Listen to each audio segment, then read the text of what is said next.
오늘 함께 나누실 말씀 아브라함이 99세 때 6번째 시간입니다. 창세기 21장 9절에서 18절 함께 말씀을 나누고자 합니다. 창세기 21장 9절에서 9절에서 18절까지인데 지금 다 읽지는 않고요. 조금씩 읽어가면서 말씀을 나누고자 합니다.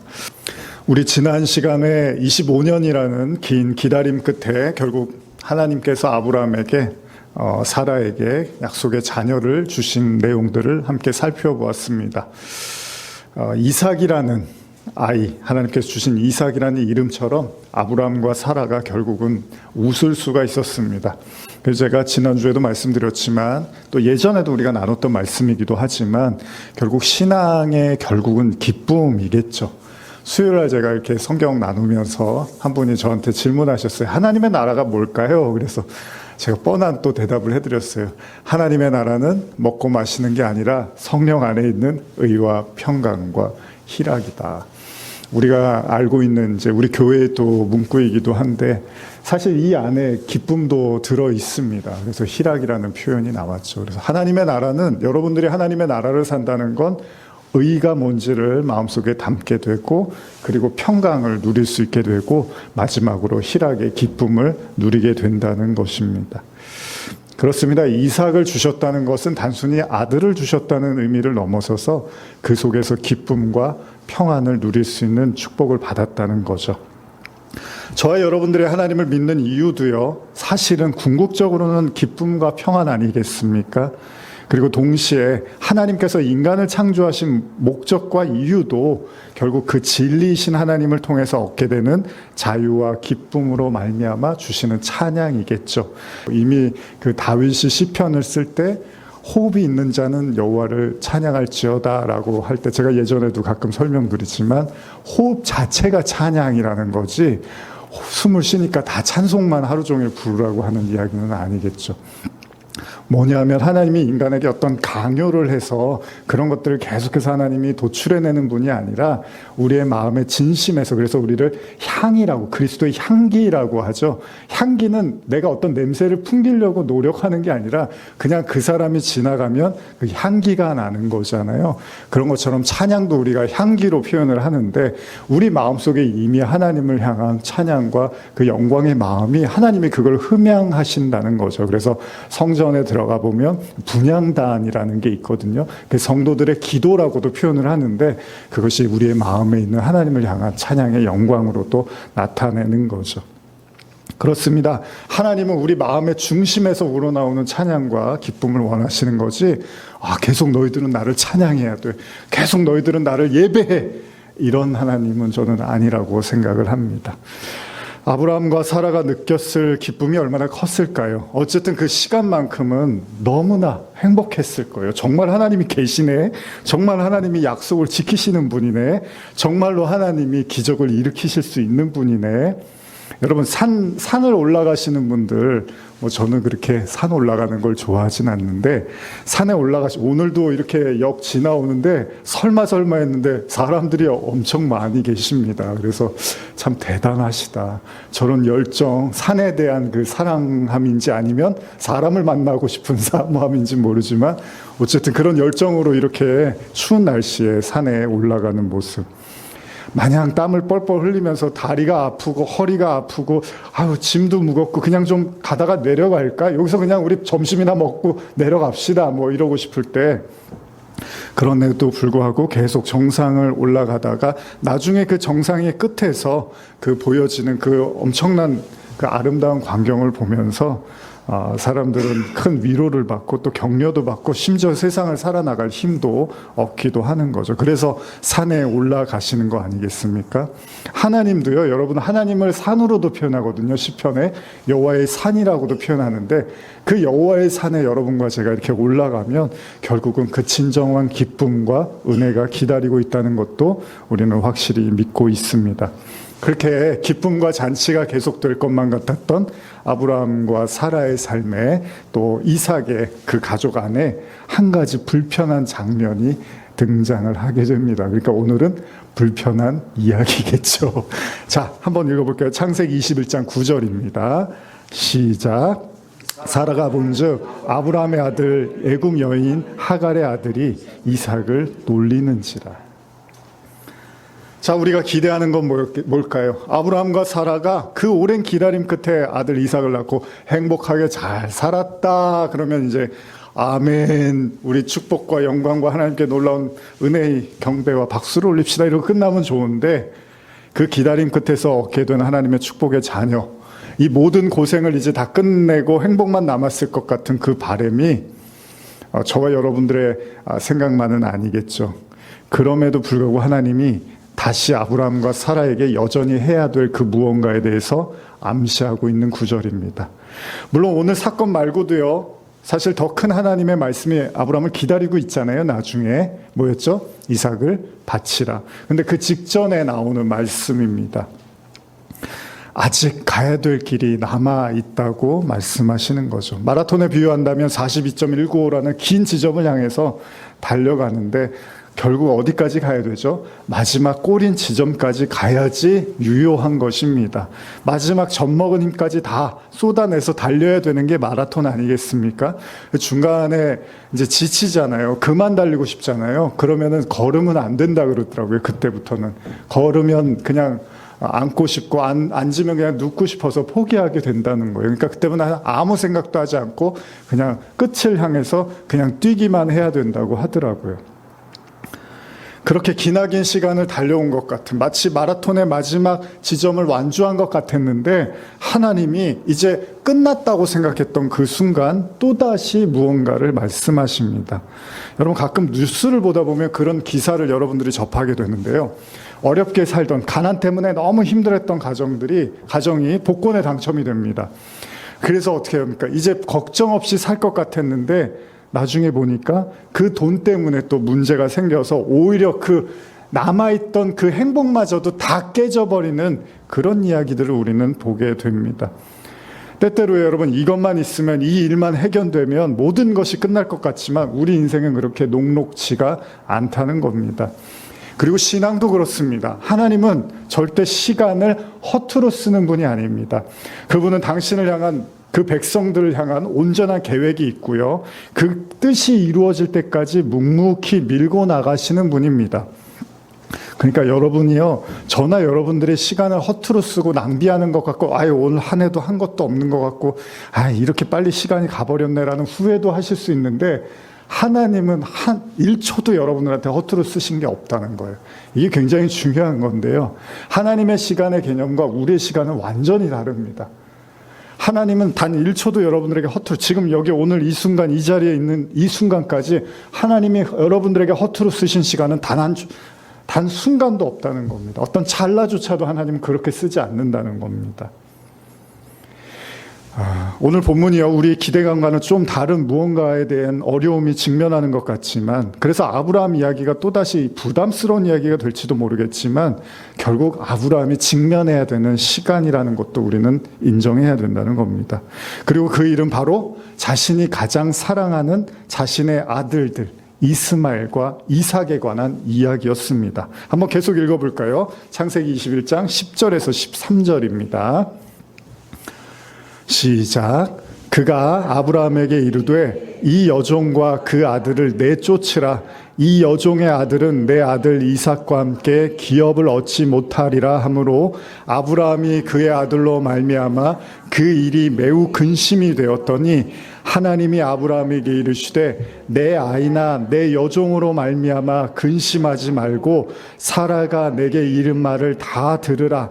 이삭에게서 나는 자라야 내 씨라 부를 것임이니라. 그러나 여종의 아들도 내 씨니 내가 그로 한 민족을 이루게 하리라 하신지라. 아브라함의 마음에 이제 또다시 근심이 찾아왔습니다. 근데 이 근심은요, 이전에 자녀를 오랫동안 기다렸던 그 근심과는 차원이 다른 근심입니다. 어쩌면 아브라함이 스스로 감당하기에는 너무나 큰 근심일지도 모릅니다. 왜냐하면 약속의 아들 이삭이 태어난 건 너무나 좋은데 동시에 하나님이 오랫동안 같이 살아왔던 이스마엘을 내쫓으라고 말씀을 하신 겁니다. 여러분, 생각만 해도 또 한숨이 나오는 이야기 아닙니까?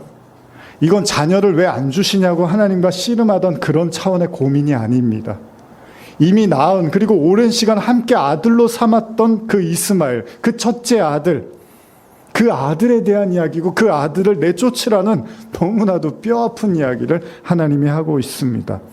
무서운 건요, 사라가 화가 나서, 질투가 나서, 나도 이제 아들 낳았으니까 이제 저 여종과 낳은, 하갈과 낳은 이스마엘은 좀 내쫓으세요라고 하면 그건 이해할 수 있어요, 사람이니까. 근데 문제는 뭐냐면 하나님도 사라의 편을 들어주시더라는 거예요. 하나님도 똑같이 사라처럼 내쫓으라고 말씀을 하시는 겁니다. 이거에 대해서 어떻게 우리가 받아들일 수가 있습니까? 자, 이제 오늘 말씀은 결코 가벼운 말씀은 아닙니다. 신앙에서 굉장히 중요하고 진지한 내용을 담고 있는 말씀입니다. 여러분들이 제 설교를 들으시면서 한번 깊이 생각해야 돼요. 뭐냐 하면 도대체 이스마엘이 무엇을 상징하고 있는 걸까?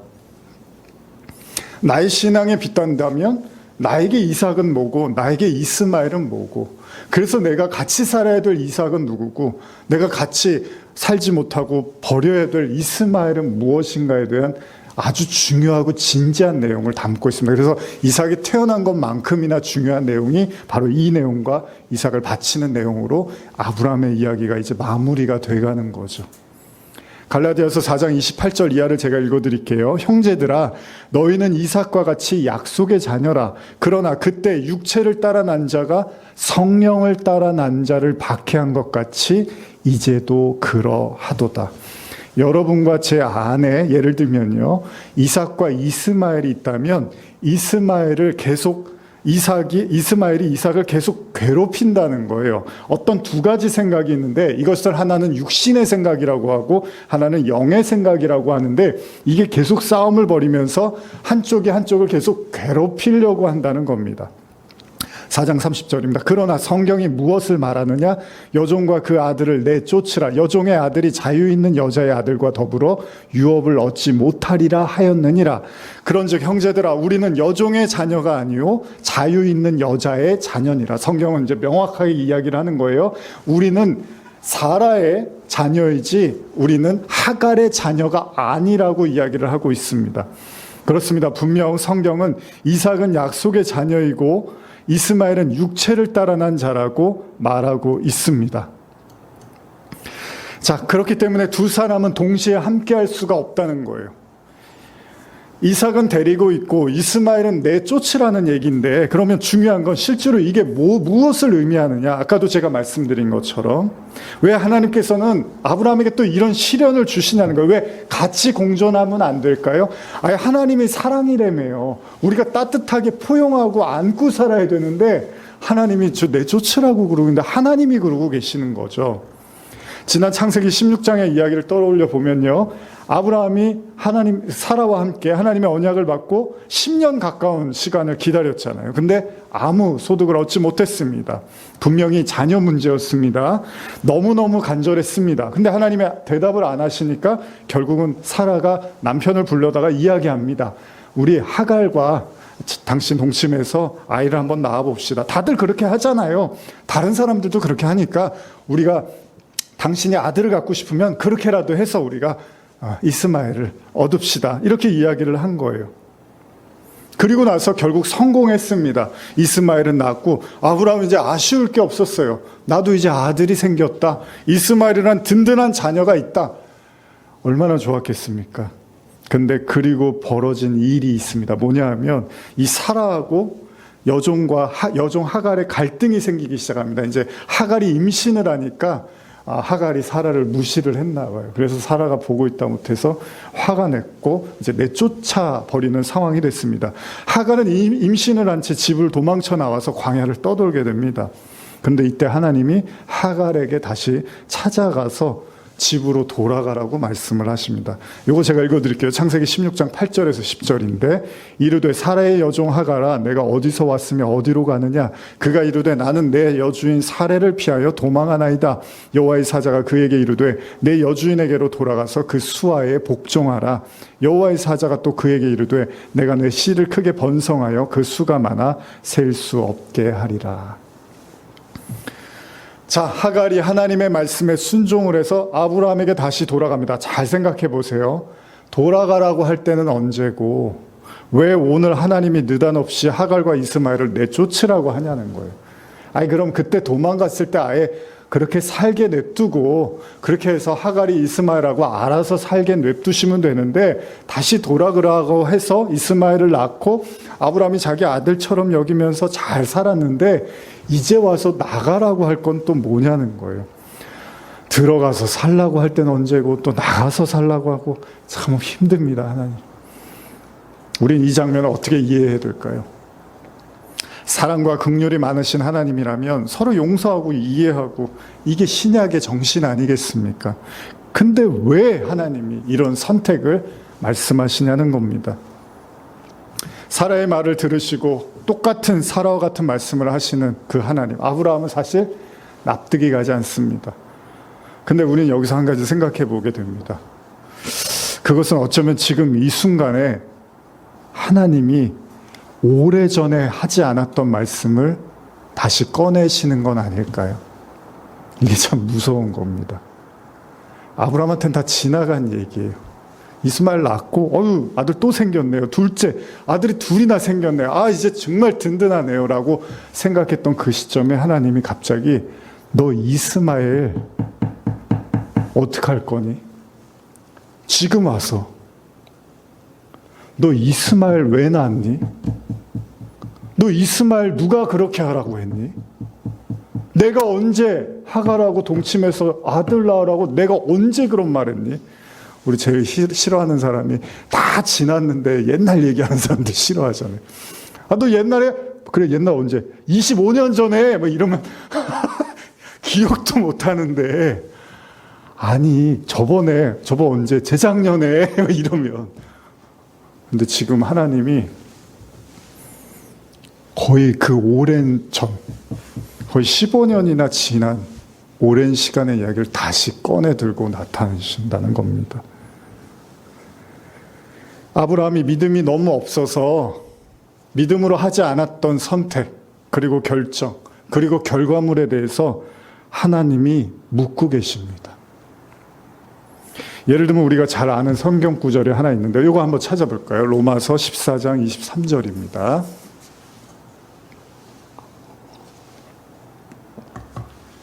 신약의 로마서 14장 23절입니다.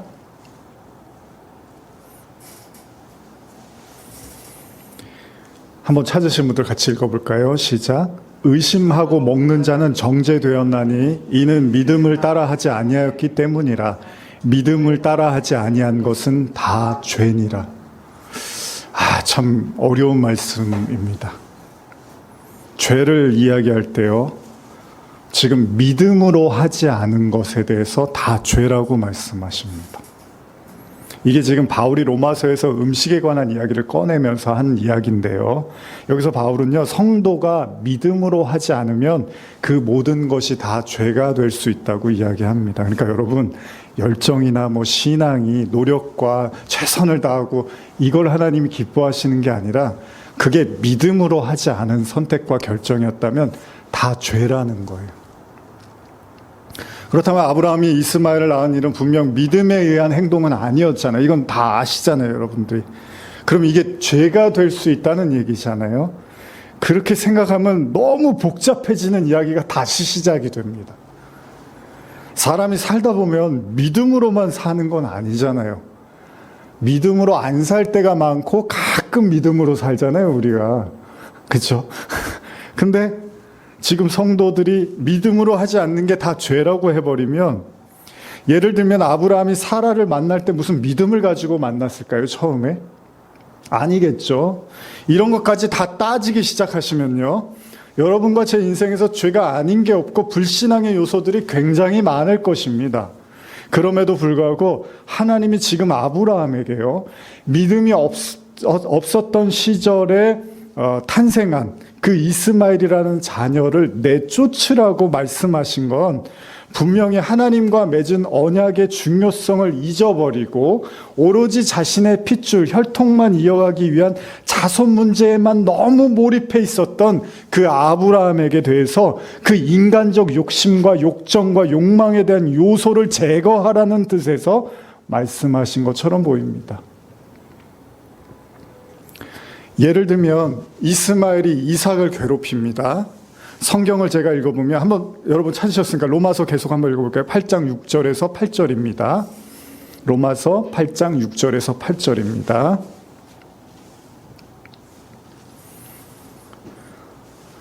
자, 한번 읽어보겠습니다. 육신의 생각은 사망이요 영의 생명은 생명과 평안이라. 육신의 생각은 하나님과 원수가 되나니 이는 하나님의 법에 굴복하지 아니할 뿐 아니라 할 수도 없음이라. 육신에 있는 자들은 하나님을 기쁘시게 할 수 없느니라. 어렵고 난해한 구절입니다. 육신 안에 안 계신 분 계십니까 지금? 지금 여기 영으로 앉아 계신 분 계십니까? 그럼 돌아가셔야 되는 거잖아요. 영으로 계시려면. 육신에 있는데 육신은 하나님께 기쁘시게 할 수가 없대요, 우리가. 육신 안에 있으면. 육신 안에 있는데 지금. 근데 여러분, 한 가지 가만히 생각해 보면, 여러분들에게 평강과 여러분들의 마음의 그 평온함과 기쁨이 주어지지 않는 이유가 있다면, 그러니까 우리의 마음이 괴로움과 뭔가 끊임없는 번뇌와 고통으로 가득하다면, 이게 이제 육신적 아픔은 제외하고요. 그냥 마음의 문제를 놓고 봤을 때, 그러면 지금 성경은 뭐라고 하냐면, 육신적인 생각에 사로잡히면 마음이 사망이래요. 그런데 영적인 생각에 사로잡힌 사람은 생명과 평안을 누린대요. 요즘 그 인터넷 영상을 보면 목사님들도 그런 설교를 많이 하시더라고요. 예수 믿는다고 해서 이렇게 더 행복할 것 같은데 괴로운 사람들이 많습니다라고 하면서 시작하면서 하는 이야기들이 많은데, 잘 생각해 보세요. 육신의 생각에 사로잡히면 사망이래요. 마음이 죽을 것 같대요.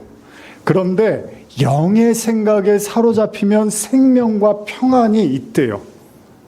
그러면 여러분과 제 마음속에 어떤 영적인 싸움이 일어날 때 한 가지 생각은 지극히 육신적인 생각이 있고, 그 육신적인 생각을 건져내고 구해내는 영적인 그리스도의 말씀, 영이 존재하겠죠. 그리고 이 싸움이 계속 저와 여러분들의 마음속에 지속되겠죠. 보통 우리가 예수를 안 믿는 사람들은 뭐라 그러죠? 선과 악의 싸움이라는 거 있잖아요. 뭐 예를 들면 이 행동은 내가 하면 안 되는데, 해서는 안 되는데라는 여러분들의 윤리적 어떤 개념에서의 선과 악이 싸운다고 하잖아요. 그래서 이쪽에서는 악마가 있고 이쪽에서 천사가 있고, 이런 거 우리가 만화나 이런 거에서 보듯이, 지금 성경의 말씀은 육신의 생각이 사로잡히면 그건 우리의 마음의 괴로움과 사망과 죽음과 절망으로 가득 차는 것을 경험하게 되고, 영의 생각은 생명과 평안으로 계속해서 우리를 끌고 가는 이 싸움이 아주 첨예하게 여러분과 제 마음속에 이루어지고 있다는 거예요. 그래서 성경 뭐라 하냐면, 육신의 생각을 하면 여러분들은 동시에 하나님과 원수가 되는 생각을 하게 되고, 동시에 하나님의 법에 말씀에 굴복하지 않게 되고, 나아가서 할 수도 없게 된다는 거죠, 성경은. 그럼 육신적 생각은 뭐고 영의 생각은 뭐냐는 거예요. 바울은 육신적 생각이 하나님과 원수가 된다고 말하고 있는데, 그런 관점에서 본다면 지금 어떤 의미에서 아브라함은 지금 괴로움을 겪고 있습니다. 왜요? 이게 중요한 겁니다. 이스마엘을 그동안 육신의 자녀로 인식조차 못하고 있었다는 거예요. 다시 말하면 그게 죄인지도 모르고 살고 있었다는 거예요. 놀라운 건요, 이게 성경의 가장 중요한 원리 중에 하나인데, 이삭이 낳으니까 이스마엘이 죄인 줄 알게 된 거예요. 그동안은 아브라함은 그 믿음 없는 선택과 결정물인 이스마엘을 데리고 어떻게 하죠? 심지어 하나님이 99세에 나타났을 때 아들을 주시겠다고 할 때 뭐라 그러죠? 아이고, 무슨 아들입니까? 한두 번 속습니까, 하나님? 여기 이스마엘이나 축복해 주세요. 이게 아브라함의 생각이었어요. 하나님한테는 죄의 결과물이고 믿음 없는 불신앙의 선택과 결과물이었는데, 아브라함은 인식조차도 못하고 있었어요. 인식조차.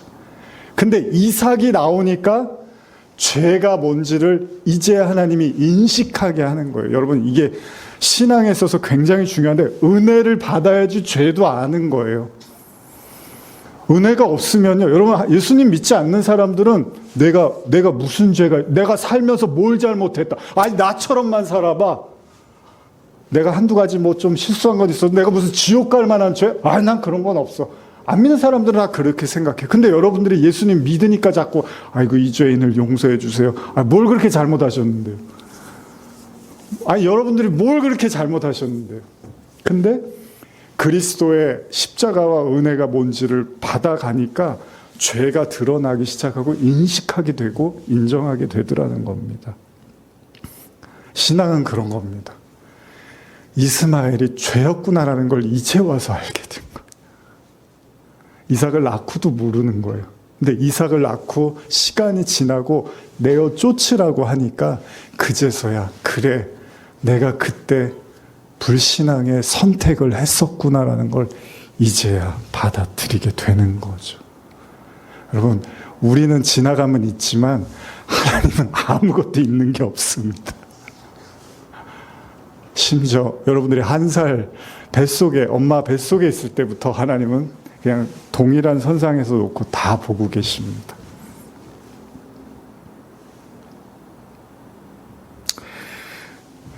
아브라함이 그때는 그랬어요. 아들 하나만 있으면 다 가질 것 같았던 거죠. 무슨 말을 해도 안 들렸습니다. 하가라고 그러면 안 돼. 아무리 옆에서요, 여러분들이 확성기 대고 도시락 싸들고 말렸어도 아브라함은 했을 거예요. 선악과도 아담은, 하와는 먹었을 거예요. 그걸 하나님이 모르고 있다가, 어이구, 당황해서, 내가 먹지 말라 그랬잖아가 아니라, 다 알고 계시는 거죠. 아무리 말려도 그건 어쩔 수 없는 거예요. 그리고 그때 설령 그게 잘못된 선택이라고 말하고 그렇게 해서 이스마엘 난 거 그거 아니야라고 밤새 설득을 하고 얘기를 해줘도 아브라함은 안 들립니다. 그냥 됐어. 난 이스마엘 낳았어. 이거면 난 좋게. 그 얘기 뭡니까? 아브라함이 이삭을 낳기 전까지 아브라함의 삶은요, 하나님의 언약을 믿는 영적인 생각에 사로잡혔던 사람이 아니라 육신적 생각에 사로잡혔던 사람이라는 겁니다. 지난주에 수요일날 그런 얘기 잠깐 천국에 대한 이야기 나오면서 그랬어요. 여러분, 천국과 지옥의 개념을 가만히 보시면요, 알코올에 중독된 사람은요, 알코올을 마실 때가 천국입니다. 근데 술을 못 마시게 하면 지옥이에요. 막 어떻게 할지를 몰라요. 천국과 지옥의 개념은 다 다릅니다. 그래서 제가 수요일날도 그런 말씀 나누는데, 여러분들이 지향하고 원하는 방향성이 있으면 그걸 여러분들은 천국이라고 믿을 거예요. 그러면 그 반대급부를 여러분들은 지옥이라고 생각을 하겠죠. 그래서 하나님의 나라를 제대로 인식하지 못하면 잘못된 천국과 지옥관을 가지게 되는 거예요. 마치 알코올 환자가 알코올을 마시는 게 행복이라고 느끼는 것처럼. 다시 말하면 이삭이라는 영적 아들이 태어남으로써 말미암아 아브라함이 비로소 자기가 육신적 사고로 살아왔다는 걸 이제 조금 받아들이게 되는 거죠. 참 어려운 얘기입니다. 아브라함의 삶을 완전히 뒤흔드는 얘기예요. 믿음의 조상은 그냥 되는 게 아닙니다. 하나님은 그의 믿음의 완성을 위하여 칼을 뺀 거예요. 그동안 침묵했던 이야기를 한 거죠. 이제 그의 삶의 주류였던 인간의 생각을 심판하십니다. 이제 아브라함은 자신의 불신앙의 대가에 대해서 받아들여야 될 시간이 온 겁니다. 다시 말하면 지난 15년 가까이 자신의 행복의 근원이라 여기며 자부심처럼 여겼던 하나님 앞에서 이스마엘이나 축복해달라고 오히려 뻔뻔하게 이야기했던 그 육신의 생각을 내려놔야 될 때가 온 거죠. 그래서 성경은 이를 보여주기 위해서 이스마엘이 이삭을 괴롭히는 걸로 보여주는 거예요. 지금도 여러분들의 마음에 계속해서 그 영의 생각을 괴롭히는 육신적 생각이 있다는 걸 잊지 마십시오. 여러분들의 괴로움의 끝은 바로 그 육신적 이스마엘이 여러분들 안에 존재하고 있다는 증거이기도 합니다. 바울은 좀 더 구체적으로 이와 관련된 말씀을 하는데요. 갈라디아서 5장 17절 제가 읽어드릴게요. 육체의 소욕은 성령을 거스리고 성령은 육체를 거스르나니 이 둘이 서로 대적함으로 너희가 원하는 것을 하지 못하게 하려 함이라. 결론은 뭐죠? 아무것도 못하게 만드는 게 목적이에요. 그러니까 이삭하고 이스마엘이 같이 살면 아무것도 못하는 거예요. 믿음의 진전도 일어나지 않고 뭐 후퇴도 없고 그냥 그 자리에 계속 멈춰 있게 되는 거죠. 이 싸움이 첨예하게 여러분과 제 마음속에서 지금도 일어나고 있다는 걸 잊지 마십시오. 그걸 영적 전쟁이라고 합니다. 뭐 마귀 새끼 물러나게 해주세요. 예수 그리스도 이름으로 악마들 떠나게 해주세요. 이것만 영적 전쟁이 아니라 우리 안에서 싸우고 있는 그 영과 육의 생각이 바로 영적 전쟁의 본질이라는 겁니다. 무슨 이야기입니까? 이 둘은 결코 공존할 수가 없습니다. 이 둘이 공존하면 아무 일도 일어나지가 않습니다. 마치 알곡과 가라지가 나중에 자라나서 그 모양을 드러내듯이 이삭의 탄생이 어떤 의미에선 이스마엘의 심판이라는 거예요. 그래서 여러분들 예수님이 성령을 받으면 뭐라 그럽니까? 죄에 대해서, 의아에 대해서, 심판에 대해서 깨닫게 된다 그러거든요. 무슨 얘기냐면 진짜 은혜를 받고 하나님을 만나면 심판이 뭔지를 잘 알게 된다는 거예요. 다시 말하면 이삭이 탄생함으로써 비로소 이스마엘은 버려야 된다는 걸 알게 되는 거죠. 하나님의 언약의 성취가 동시에 아브라함의 불신앙에 대한 심판을 의미하고 있다는 겁니다. 그렇다면 하나님은 단번에 모든 걸 지적하고 심판하는 분이 아니라는 걸 알았던 거예요. 무슨 말입니까? 하나님이 여러분들의 인생에 낱낱이 끼어들어서 야 이거 잘못됐잖아 이렇게 하지 마 이렇게 하시는 분이 아니라는 거예요. 다 보고 참고 기다렸다가 중요한 시점에 말씀하시는 거죠. 무슨 이야기입니까? 그분은 우리에게 시간을 주십니다. 마치 탕자가 아버지의 집을 나가고 그 모든 재산을 다 탕진하고 나서야 우리가 돼지가 먹는 쥐염 열매를 먹는 그 처참한 신세가 될 때까지 아버지는 침묵하는 거예요. 아무 말씀하지 않아요. 왜 그렇죠? 그 기다림은 다른 의미에선 아무리 말해도 들리지가 않는다는 의미이기도 합니다. 어쩌면 하나님의 이스마엘을 임신한 하갈을 아브라함의 집으로 다시 돌려보낸 이유는 뭘까요? 아브라함은 그 불신앙이 잘못된 행위인지도 모르고 또다시 다른 방법을 찾았을 거예요. 어차피 일어난 일 하나님께서는 그 죄를 장성하게 만드는 겁니다. 그 이스마엘이라는 불신앙을 장성하게 만드신 후에 심판하시는 거죠. 그러니까 신앙생활 잘해야 되는 거예요, 우리. 하나님이 말이 없으시다고 여러분들이 너무 좋아하시면 안 됩니다. 하나님이 개입을 해주시는 게 좋은 거예요, 여러분. 어려움이 생기고 아픈 일이 생겨도요, 빨리빨리 하나님 말씀해 주시고 개입해서 방향을 틀고 바꾸고 하나님의 길로 가는 게 중요한 겁니다. 이게 15년 지나서 얼마나 당황스럽습니까, 지금. 아브라함은 계속해서 이스마엘을 자기의 약속의 자녀라고 믿고 있었습니다. 그러나 이제는 아닙니다. 그렇습니다. 끝까지 우리가 원하는 방식으로 그렇게 여러분과 저 욕심대로만 살 수는 없습니다. 결국 우리에게 허락하신 이 시간들 속에서 우리가 한 가지를 깨달아야 됩니다. 그건 아브라함처럼요, 저와 여러분들의 삶의 영역에 반드시 이스마엘이 존재하고 있다는 걸 인정해야 됩니다. 자유자의 자녀와 종의 자녀는 결코 공존할 수가 없다는 겁니다. 어쩌면 지금 이 순간에도요, 여전히 저와 여러분들의 삶에 이스마엘을 허락하고 계시는지도 모릅니다. 그게 잘못됐고 하나님이 심판하실 건데 그냥 내버려 두고 계시는 걸 수도 있습니다. 근데 언제까지만 붙잡고 있을 수는 없습니다. 너무 오랫동안 붙잡고 살아왔기에 이제 여러분들도 놓기가 힘든 무엇일 수도 있습니다.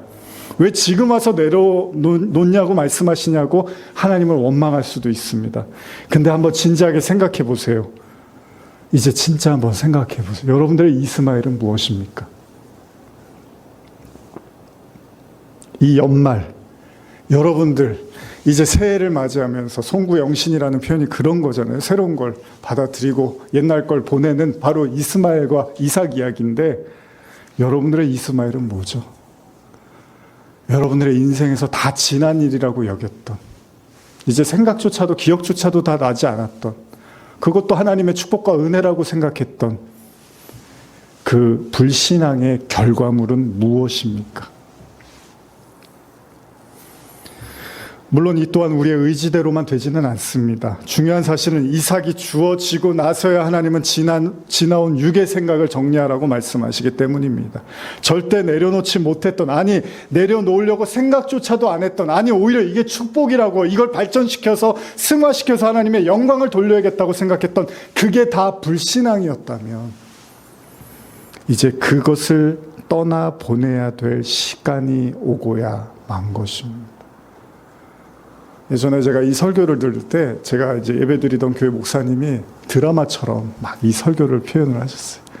저기서 아브라함은 막 울고 있고, 저쪽에서 사라는 빨리 갈 거면 빨리 가지 뭐 이러고 있고, 저쪽에서 이스마엘은 아버지 막 그러고 있고, 하갈은 또 저쪽에서 아이고 가슴을 치면서 이리 와 뭐 이러고 있고, 완전 드라마죠. 보면서 참 아브라함이 마음이 얼마나 찢어졌을까요?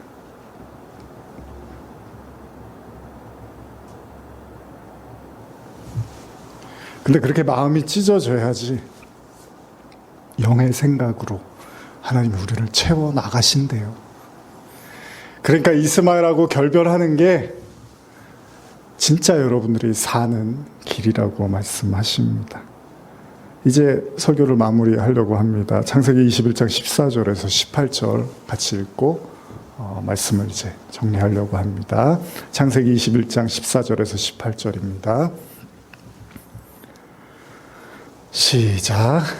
아브라함이 아침에 일찍이 일어나 떡과 물 한 가죽 부대를 가져다가 하갈의 어깨에 메워주고 그 아이를 데리고 가게 하니, 하갈이 나가서 브엘세바 광야에서 방황하더니 가죽 부대에 물이 떨어진지라 그 자식을 관목 덤불 아래 두고 이르되 아이가 죽는 것을 참아 보지 못하겠다 하고 화살 한바탕 거리 떨어져 마주 앉아 바라보며 소리내어 우니, 하나님이 그 어린아이의 소리를 들으셨으므로 하나님의 사자가 하늘에서부터 하갈을 불러 이르시되 하갈아 무슨 일이냐, 두려워하지 말라. 하나님이 저기 있는 아이의 소리를 들으셨나니 일어나 아이를 일으켜 내 손으로 붙들라. 그가 큰 민족을 이루게 하리라 하시니라. 이 안에는 사실 제사에 관련된 이야기도 숨어 있습니다. 근데 오늘은 제가 그 이야기를 아사셀이라는, 예전에 아사셀을 위하여라는 설교에 이제 그런 내용을 했는데, 오늘은 그 얘기는 하지 않고 이제 마무리를 좀 하고 싶습니다. 이스마엘을 내어 보낸다고 해서요, 이스마엘이 망하는 게 아닙니다. 이스마엘도 하나님이 책임져 주십니다. 여러분들이 내어 버려야 될 것, 내려놓아야 될 것도, 그것도 하나님이 책임져 주시니까 여러분들은 하나님 바라보시고 하나님의 영의 말씀에, 언약에 따라 살아가시면 됩니다. 가슴 아프지만, 너무너무 가슴 아프지만 이제 아브라함이 할 수 있는 건 하나님의 말씀을 받아들이는 것밖에는 없습니다. 자, 다 하나님께 맡기시면 됩니다. 우리 점과 같은 인생, 먼지와 같은 우리 인생, 하나님이 책임 못하실 이유가 없습니다. 아브라함의 그 믿음의 여정을 따르는 모든 성도님들, 이스마엘을 내쫓는 걸 두려워하지 마십시오. 하나님이 그들과도 함께 하십니다. 기도하시겠습니다. 하나님 아버지, 오늘 또 이렇게 반가운 분들과 함께 또 예배 드릴 수 있었습니다. 오늘 이 말씀이 또 우리의 삶에 또 은혜가 되게 하시고 깨달음이 되게 하시고 또 믿음의 결단이 되게 하여 주시옵소서. 우리 안에 있었던 수많은 이스마엘들 이제 하나님 앞에 내려놓고 이삭으로 살게 하여 주시옵소서. 감사드리며 예수님의 이름으로 기도합니다. 아멘.